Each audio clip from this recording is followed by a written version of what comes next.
Well, let's cross to New York and correspondent Jessica Le Masurier.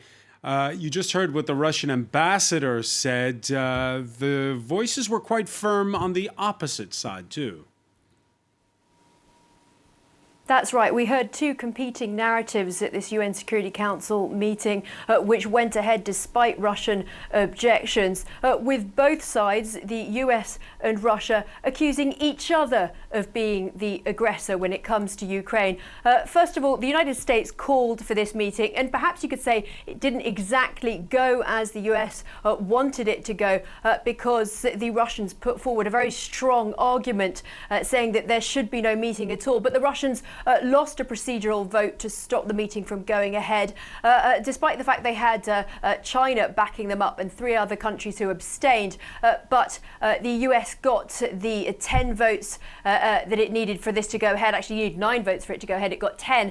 And so this open meeting, the first of its sort on the current crisis in Ukraine, went ahead. And it really did turn into a tit for tat between the US and Russia.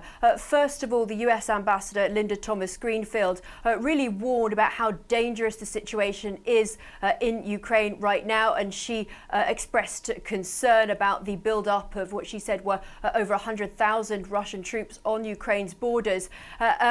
So she really sounded the alarm and drew attention to the fact that it's really the Ukrainian people who will suffer if there is a war, if there is aggression from Russia, painting a clear picture that Russia is the aggressor here, and calling for diplomacy and for a diplomatic path forward. But then the Russian ambassador spoke, saying, no, it's not that at all. It is the West that is whipping up anxiety and alarm and trying to provoke a war here. And he really spoke for a long time and made such a forceful argument that Linda Thomas-Greenfield then had to speak again to counter what she said was a false narrative, and emphasized that diplomacy is the way forward, and that the United States it is not trying to do anything aggressive. It is simply sounding the alarm and saying that really diplomacy has to be the path forward right now. And so you have this crossing of swords in public at the UN Security Council,